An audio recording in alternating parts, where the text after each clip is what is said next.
Let me move on real quickly to what transpired yesterday at TD Bank Garden in Boston. Did you see it? If you didn't, I don't blame you. Some people call it the Boston Massacre. I don't. It wasn't a playoff game, but it was a massacre nevertheless in Boston. It may not be the Boston Massacre, tantamount to that, but it was a massacre in Boston yesterday. Now, just last week, I was raving about the Golden State Warriors. They blitzed my Knicks, won 8 of their last 10 games, and looked like a dark horse to reach the NBA, the Western Conference Finals. Well, that was until yesterday, as in Sunday, when they showed up in Boston. Ladies and gentlemen, that was a butt whipping of epic proportions. It was a 52-point demolition on national television.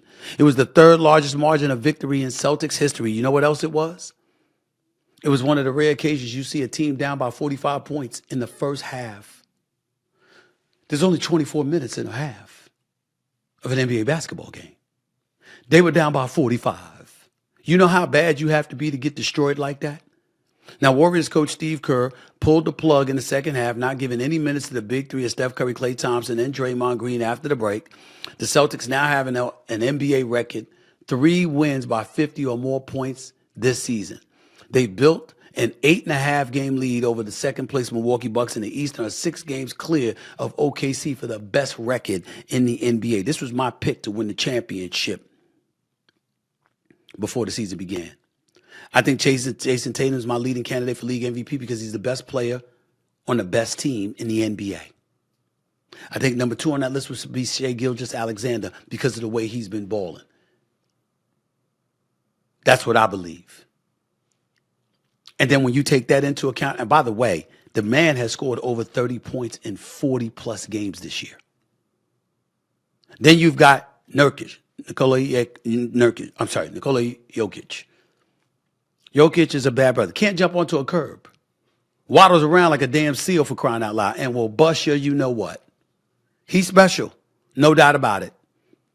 Let's see what he does. But speaking on Tatum, he's my league MVP until otherwise stated.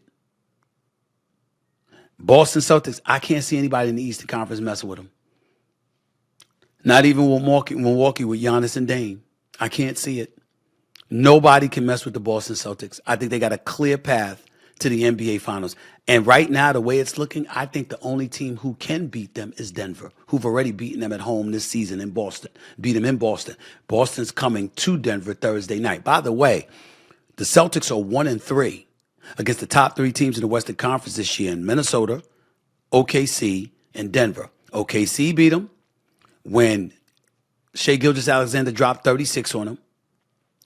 Anthony Edwards and Minnesota split with them. Both were overtime games. Won one, lost one. Anthony Edwards had 38 in one of those games. And Jokic just did his thing when they showed up and won in a thriller 102-100 in Boston a few weeks ago. In those games, Boston's 1-3. They're only shooting 32% from three-point range. They're struggling from threes against those teams. That could tell us something.